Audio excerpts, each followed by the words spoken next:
전투는 없었다. 그런데 몽골의 전쟁 기계가 멈췄다. 헝가리가 선택한 보이지 않는 판결. 헝가리의 비밀 무기는 처음부터 소리를 내지 않았다.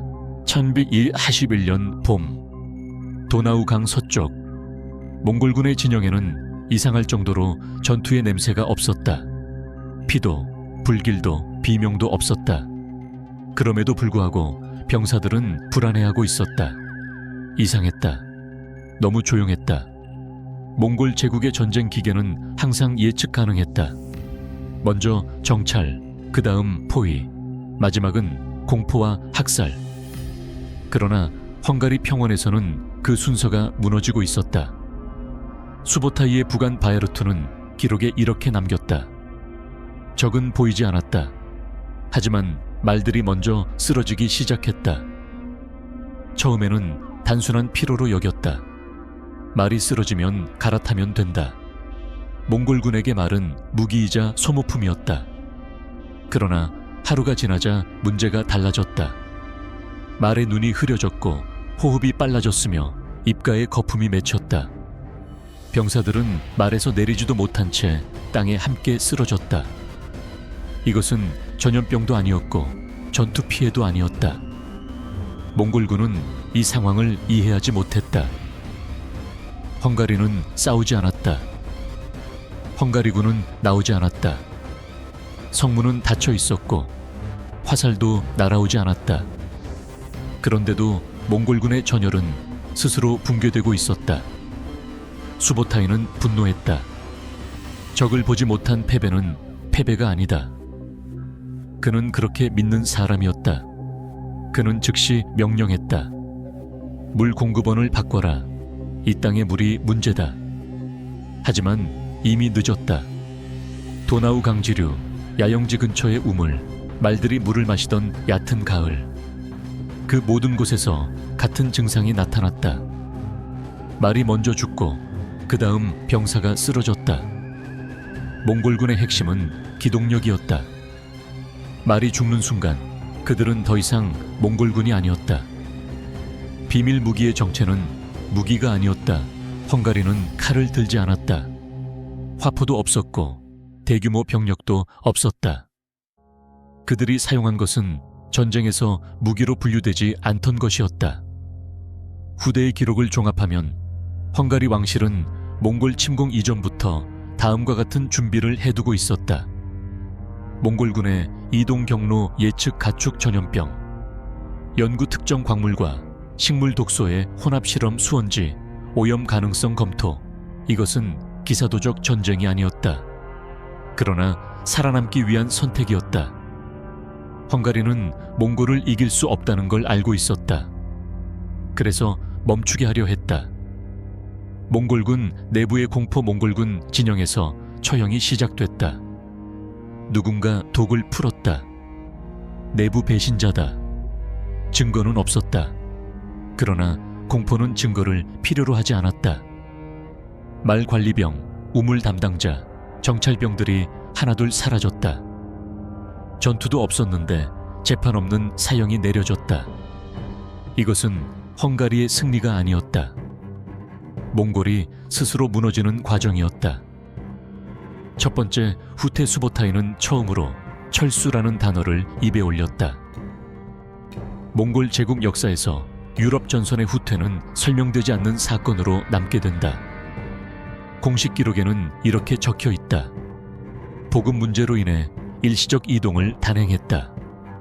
그러나 진실은 달랐다. 그들은 싸우지 못해서가 아니라 움직일 수 없어서 떠났다. 헝가리는 승리를 선언하지 않았다. 시체도 전리품도 없었다. 다만 평원 위에 쓰러진 말들과 이유를 알 수 없는 침묵만이 남았다. 그리고 그것이 몽골의 전쟁 기계를 처음으로 멈춘 순간이었다. 헝가리는 왜 한 번도 맞서 싸우지 않았는가? 몽골군은 늘 같은 방식으로 전쟁을 끝냈다. 적이 보이면 이미 늦은 것이었다. 보이지 않으면 아직 전쟁이 시작되지 않은 것이었다. 그러나 헝가리에서는 전쟁이 시작되기도 전에 끝나가고 있었다.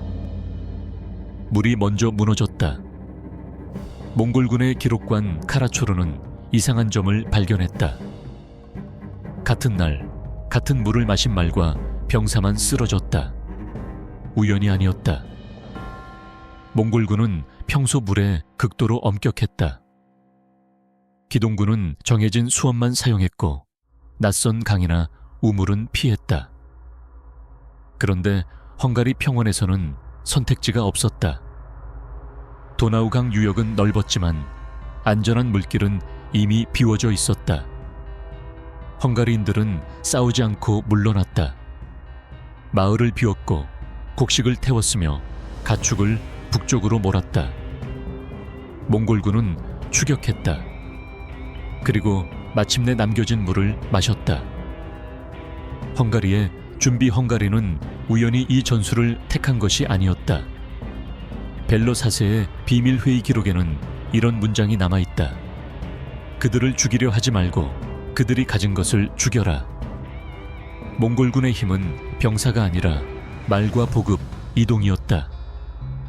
헝가리는 몽골을 이길 병력이 없었다. 그러나 멈추게 할 시간은 만들 수 있었다. 헝가리 왕실은 수도원, 약초사, 광산 기술자들을 불러 모았다. 그들이 연구한 것은 검도, 창도 아니었다. 말에게 치명적인 식물성 독소물에 섞였을 때 냄새가 거의 없는 광물가루 단기간에 폐와 신경을 마비시키는 혼합 비율, 이것은 대량 살상 무기가 아니었다. 전쟁을 멈추게 하는 무기였다. 독은 흔적을 남기지 않았다. 몽골군이 가장 혼란스러워했던 이유는 증거가 없었기 때문이다. 화살 상처도 칼자국도 불에 탄 흔적도 없었다. 병사들은 밤에 멀쩡히 잠들었다가 아침에 일어나지 못했다. 말은 갑자기 다리에 힘이 풀렸고 달리다 그대로 쓰러졌다. 의수를 아는 자들은 전염병을 의심했다. 그러나 전염병은 이동 경로를 따라 퍼진다. 이번에는 달랐다. 정확히 같은 지점에서만 사람과 말이 쓰러졌다. 그 지점은 모두 물가였다. 몽골군 내부의 조사 수보타이는 전투를 멈추고 조사를 명령했다. 전쟁 중에 조사를 한다는 것은 몽골군에게는 이례적인 일이었다. 우물 담당병들이 불려왔다. 정찰병이 신문을 받았다.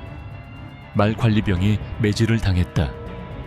그러나 아무도 적을 봤다고 말하지 못했다.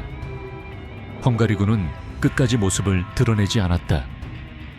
이것은 전투가 아니라 판결 없는 신문에 가까웠다. 그리고 그 판결은 늘 같은 결론으로 끝났다. 증거 없음. 그러나 책임은 필요하다. 사형은 계속됐다. 첫 번째 공식 보고 몽골 제국 본국으로 보내진 보고서에는 이렇게 적혀 있다. 헝가리 땅에는 싸우지 않는 적이 있다. 그들은 우리를 보지 않지만 우리는 그들로 인해 쓰러진다. 이 문장은 몽골 기록에서 거의 유일하게 공포가 드러난 문장이다.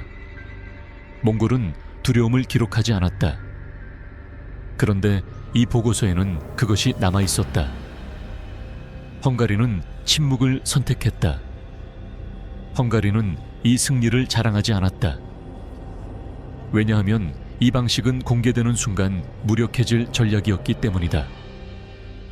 독은 숨겨져 있을 때만 의미가 있었다. 그리고 헝가리는 알고 있었다. 몽골이 진짜로 두려워하는 것은 패배가 아니라 이해할 수 없는 전쟁이라는 것을. 다음 단계 몽골군은 더 이상 이 땅에서 장기전을 할 수 없었다. 보급은 끊겼고 말은 줄어들었으며 병사들의 사기는 무너지고 있었다. 그러나 수보타이는 아직 철수를 결정하지 않았다. 그는 알고 싶었다. 이 전쟁의 규칙은 무엇인가? 그리고 그 질문이 몽골을 더 깊은 혼란으로 끌어들이게 된다. 적이 없는 전장에서 몽골의 전술은 왜 무력해졌는가? 몽골의 전쟁은 규칙 위에 세워진 체계였다. 그들은 혼돈 속에서 싸우지 않았다. 언제나 같은 질문으로 전쟁을 시작했다. 적은 어디 있는가? 언제 나타나는가? 어디로 도망치는가? 그러나 헝가리에서는 그 질문들이 아무 의미도 갖지 못했다. 몽골 전술의 핵심 몽골군의 승리는 속도에서 나왔다. 그리고 그 속도는 다음 세 가지로 완성됐다. 말정보 공포, 적이 공포에 빠지면 몽골은 싸울 필요조차 없었다. 도망치는 적의 등 뒤에서 화살을 쏘면 전쟁은 끝났다. 하지만 헝가리는 도망치지 않았다. 사라졌다. 적이 없는 땅. 정찰병들이 돌아와 같은 보고만 반복했다. 마을은 비어 있습니다. 사람은 없습니다. 불도 연기도 없습니다. 몽골군은 이 상황을 이해하지 못했다. 적이 도망친다면 반드시 흔적이 남는다. 그러나 헝가리는 흔적까지 지웠다. 곡물은 태워졌고 우물은 막혔으며 가축은 북쪽 숲으로 사라졌다. 몽골군은 전쟁을 할 상대를 찾지 못한 채 점점 더 깊이 들어갔다. 전술이 작동하지 않는 이유, 몽골의 포위 전술은 적이 성 안에 있을 때만 의미가 있었다. 몽골의 유인 전술은 적이 추격할 때만 효과가 있었다. 그러나 헝가리는 아무것도 하지 않았다. 싸우지 않았고 추격하지 않았고 협상도 하지 않았다. 몽골군은 대응할 대상이 없는 전쟁을 처음 경험했다. 내부 기록의 균열 이 시점부터 몽골 기록은 흔들리기 시작한다.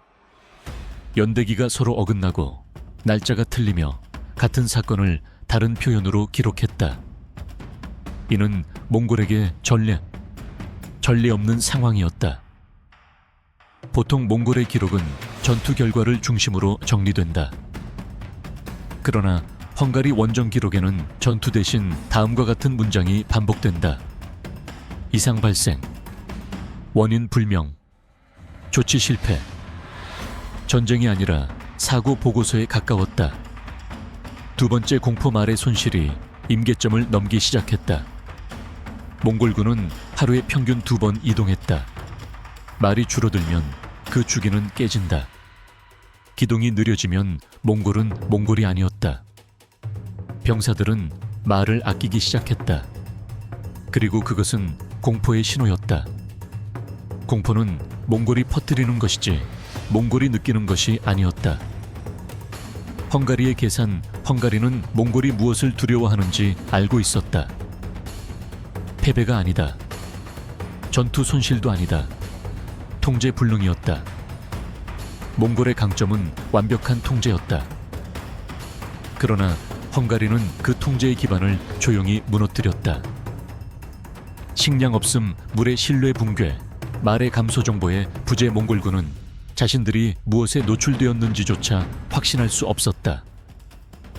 판단의 오류 수보타이는 마침내 결정을 내린다. 우리는 아직 진짜 전투를 하지 않았다.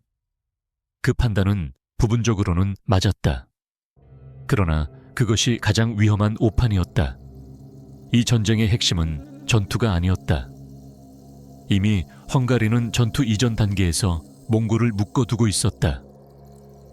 첫 번째 분열 몽골군 내부에서 의견이 갈라지기 시작했다. 즉시 철수해야 한다. 아직 밀어붙일 수 있다. 남쪽으로 우회하자. 이 분열은 몽골군에게 치명적이었다. 몽골의 힘은 단일한 명령 체계에서 나왔다. 그러나 지금 그 체계는 현실을 설명하지 못하고 있었다. 보이지 않는 승자 헝가리는 아직 한 번도 승리를 선언하지 않았다. 그러나 몽골군의 모든 결정은 헝가리의 선택에 의해 제한되고 있었다. 싸우지 않는 자가 전쟁의 규칙을 바꾸고 있었다. 그리고 그 사실을 몽골만이 아직 깨닫지 못했다. 승리는 있었지만 남길 수는 없었다. 헝가리는 이겼다. 그러나 그 승리는 기록될 수 없는 종류의 것이었다. 전투가 없었고 적의 장수가 죽지 않았으며 전리품도 없었다. 중세의 연대기는 보이는 것만 기록했다. 헝가리가 선택한 방식은 보이지 않는 것이었다. 왕의 명령 벨로 4세는 이 승리를 노래하지 말라고 명령했다. 그는 알고 있었다. 이 전쟁은 다시 반복될 수 있는 전쟁이라는 것을. 헝가리가 한 일은 몽골을 영원히 막는 것이 아니라 멈추게 한 것에 불과했다. 그리고 이 방식은 한번 드러나는 순간 다시는 사용할 수 없었다. 그래서 기록은 침묵해야 했다. 연대기에서 사라진 문장들, 헝가리 수도원의 사본들에는 긁어지워진 흔적이 남아있다. 문장은 존재했지만 잉크가 닳아 있었다. 후대의 필사본에서는 그 문장들이 아예 빠져있다. 적은 싸우지 않았으나 물이 그들을 멈추게 했다. 이 문장은 공식 기록에서 사라졌다. 대신 이런 표현만 남았다. 몽골군은 알 수 없는 이유로 철수했다. 교회의 침묵교회 역시 이 전쟁을 말하지 않았다. 이유는 단순했다. 헝가리의 선택은 신의 승리로 설명할 수 없었기 때문이다. 기도도 기적도 천사의 개입도 없었다. 대신 있었던 것은 계산과 준비 그리고 선택이었다. 교회는 이 승리를 축복하지 않았다. 그러나 비난하지도 않았다. 그저 말하지 않았을 뿐이다. 헝가리 내부의 갈등 모든 사람이 이 방식에 동의한 것은 아니었다. 기사들은 싸우지 못한 승리를 수치로 여겼다. 귀족들은 명예 없는 생존을 불편해 했다. 그러나 평민들은 달랐다. 그들은 살아남았다. 도시가 남았고 아이들이 남았다. 헝가리는 누구를 위한 나라였는지를 이 전쟁에서 선택했다. 몽골의 기록과 충돌 몽골의 기록에는 헝가리는 패배하지 않은 나라로 남아있다. 그러나 승리한 나라로도 남지 않는다. 몽골의 연대기는 이렇게 정리한다. 헝가리는 정복되지 않았으나 싸움도 없었다. 이 문장은 몽골 기록에서 가장 어색한 문장 중 하나다. 몽골은 승리 아니면 패배만 기록했다. 그 중간은 기록할 언어가 없었다. 지워진 증거들 전쟁이 끝난 뒤 헝가리는 우물을 다시 파고 강을 정화했다. 의도적으로 흔적을 없앴다. 독이 남아있다는 소문은 국가를 위험하게 만들 수 있었다. 헝가리는 자신들의 무기를 스스로 해체했다. 그것이 이 전쟁의 마지막 선택이었다. 승리의 대가, 이 전쟁 이후 헝가리는 오랫동안 겁을 먹은 나라로 불렸다. 싸우지 않았고 피를 흘리지 않았기 때문이다. 그러나 헝가리는 다시 세워졌다. 도시는 재건됐고 성벽은 더 두꺼워졌다. 그들은 알고 있었다. 다음에는 이 방식이 통하지 않을 수도 있다는 것을. 남겨진 질문, 이 전쟁은 누가 이긴 전쟁이었는가? 몽골은 유럽을 완전히 정복하지 못했다. 헝가리는 몽골을 쓰러뜨리지 않았다. 그러나 한 가지는 분명했다. 몽골의 전쟁 기계는 이곳에서 멈췄다. 그리고 그 이유는 기록되지 않았다. 판결은 끝났지만 선고는 내려지지 않았다. 이 전쟁에는 승전식이 없었다. 패배 선언도 없었고 항복 문서도 없었다. 그래서 이 전쟁은 끝났다는 순간조차 명확하지 않았다. 몽골군은 떠났고 헝가리는 남았다. 그것이 전부였다. 몽골의 마지막 판단. 몽골의 최고 지휘부는 이 철수를 패배로 기록하지 않았다. 그 이유는 명확했다. 그들은 패배의 원인을 규정할 수 없었기 때문이다. 전투가 없었고 지휘관의 실책도 아니었으며 적의 군사력이 우세하지도 않았다. 몽골은 이 전쟁을 사건으로만 남겼다. 이상현상으로 인해 원정 지속 불가. 이 문장은 패배를 인정하지 않으면서도 더 이상 나아갈 수 없다는 유일한 표현이었다. 헝가리가 침묵한 진짜 이유. 헝가리는 이 승리를 말하지 않았다. 자랑하지 않았고 기념하지도 않았다. 그 이유는 단순한 전략 때문만은 아니었다. 이 전쟁은 윤리의 경계에 서 있었기 때문이다. 헝가리는 적을 직접 죽이지 않았다. 그러나 죽음을 예측했고 막지 않았다. 그 책임을 누가 질 것인가? 왕도, 장군도, 백성도 그 질문에 답할 수 없었다. 그래서 말하지 않는 것이 가장 안전한 선택이었다. 법정에 서지 않은 전쟁 중세에는 이 전쟁을 심판할 법이 없었다. 전투가 없으면 전쟁이 아니었고 학살이 없으면 죄도 아니었다. 헝가리의 선택은 법의 바깥에 있었다. 그래서 이 전쟁은 재판도 판결도 받지 않았다. 훗날 역사가들이 이 전쟁을 다룰 때 늘 같은 표현을 쓴 이유도 바로 그것이다. 설명되지 않는 철수. 남겨진 기록의 틈 헝가리의 문서들에는 이 시기를 설명하는 말이 유난히 적다. 몽골의 문서들에는 이 시기가 유난히 어색하다. 양쪽 모두 이 전쟁을 완전히 이해하지 못했다. 그래서 그 사이에는 침묵이 남았다. 역사는 말해지지 않은 곳에서 가장 많은 질문을 만든다. 현대의 재해석 오늘날 이 전쟁은 다르게 읽힌다. 전염병, 환경전, 보급 차단, 심리전. 그 모든 요소가 이 전쟁에 들어 있었다. 그러나 그 어떤 단어도 완전히 맞지는 않는다. 왜냐하면 헝가리의 선택은 그 어떤 교범에도 없었기 때문이다. 몽골의 전쟁 기계는 왜 여기서 멈췄는가? 답은 하나로 정리되지 않는다. 싸울 적이 없었고 믿을 물이 없었으며 유지할 속도가 사라졌고 이해할 규칙이 없었다. 몽골은 강했지만 유연하지는 않았다. 헝가리는 약했지만 현실적이었다. 그 차이가 역사를 갈랐다. 판결 없는 결론, 이 전쟁에는 판결이 없다. 승자도 패자도 명확하지 않다. 그러나 한 가지는 부정할 수 없다. 헝가리는 몽골을 쓰러뜨리지 않았다. 헝가리는 몽골을 멈추게 했다. 그리고 그것은 중세 유럽에서 처음이자 마지막으로 몽골의 전쟁 기계가 자기 힘으로 멈춘 순간이었다. 에필로그 역사는 항상 큰 전투를 기억한다. 그러나 이 전쟁은 싸우지 않으므로 기억될 수밖에 없었다. 그래서 지금까지도 조용히 남아있다. 말해지지 않은 승리로.